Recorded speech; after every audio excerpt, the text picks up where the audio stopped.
யோவான் எழுதின சுவிசேஷம் 20ஆம் அதிகாரம் 22 வாசிங்க. அவர்கள் மேல் ஊதி பரிசுத்த ஆவியை பெற்றுக்கொள்ளுங்கள் என்றார். ஆண்டவராகிய இயேசு கிறிஸ்து உயிர் தெழுந்த பின்பு அவர் செய்த காரியம், தம்முடைய சீஷர்கள் மேலே அவர் ஊதினார். ஊதி அவர் சொன்ன வார்த்தை, பரிசுத்த ஆவியை பெற்றுக்கொள்ளுங்கள். ஹோலி ஸ்பிரிட், பரிசுத்த ஆவி, தூய ஆவி, நல்ல ஆவி. ஏற்கனவே ரட்சிக்கப்படுவதற்கு முன்பதாக ஒரு மனிதனுக்குள்ள இருக்கிற ஆவி என்ன ஆவி? கெட்ட ஆவி. பரிசுத்த ஆவியானவருடைய செயல் எப்படி நடக்கிறது? ஆதியிலே ஆதாமும் ஏவாளும் பாவம் செய்தபோது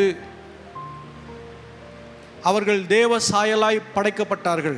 அவரை போலவே படைக்கப்படுற வசனம் எடுத்து கொடுத்தல, அவரை போலவே படைக்கப்பட்டார்கள், அவரை போல ஜனிப்பிக்கப்பட்டார்கள், அவரை போலவே அவர் சிருஷ்டித்தார். மண்ணை மகிமையாய் மாற்றினார். சொல்லுங்க, மண்ணை மகிமையாய் மாற்றினார். மண்ணிலிருந்து மனிதனை எடுத்து உருவாக்கி அவன் மேல் தம்முடைய சுவாசத்தை ஊதினார். அவன் ஜீவாத்மாவா ஆனான். ஹல்லேலூயா. ஒரு மண்ணு, பூமியிலிருந்து எடுக்கப்பட்ட மண்ணினால் செய்யப்பட்ட உருவத்திற்கு அவர் சுவாசத்தை ஊதும்போது அந்த மண் மகிமையின் சாயலாக, தேவ சாயலாக அவரை போலவே மாறிற்று. ஹல்லேலூயா. அவரை போலவே மாறிச்சு. இப்பொழுது அவர்கள் மீறுதல் செய்யும்போது அவர்களிடத்தில் இருந்த தேவ மகிமை எடுபட்டு போயிற்று. சொல்லுங்க, மீறுதல் செய்யும்போது தேவ மகிமை எடுபட்டு போகிறது.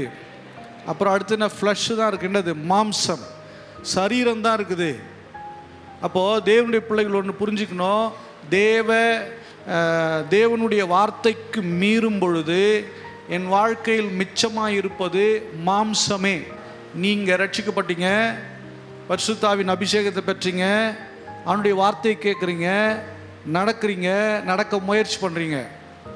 இப்படி இருக்கும்போது ஆண்டவர் சில பிளான்ஸ் வச்சுருப்பார்.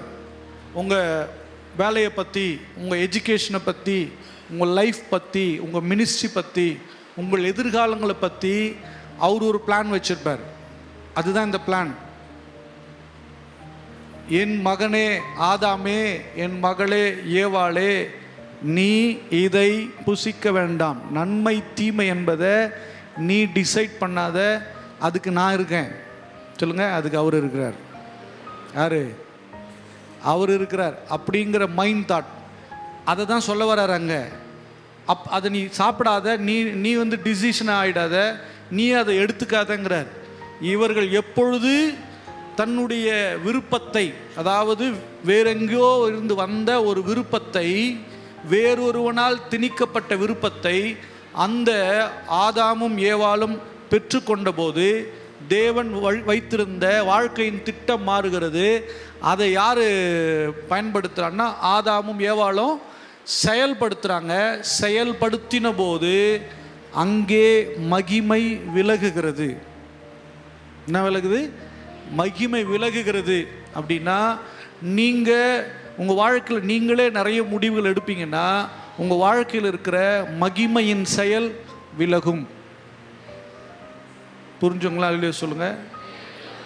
ஆமாம், நீங்கள் மகிமையினுடைய செயல் அங்கே என்ன மிச்சமாக இருக்கும்னா மாம்சம் தான் மிச்சமாக இருக்கும். என்ன மிச்சமாக இருக்கும்?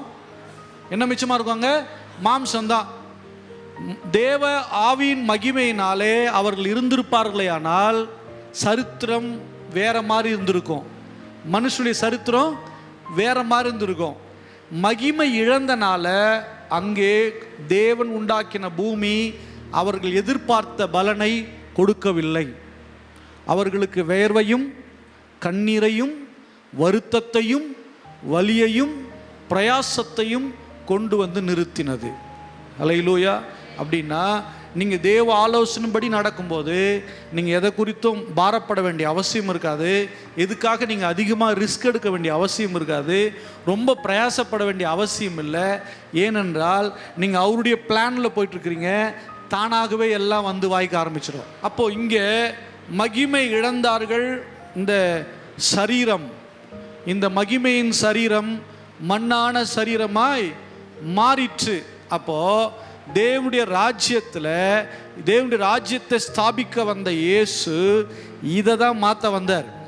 ஹல்லேலூயா, ஹல்லேலூயா. இந்த ராஜ்யத்தின் ஒரு பகுதி தான் மறுரூப விஷயங்கள் தான்.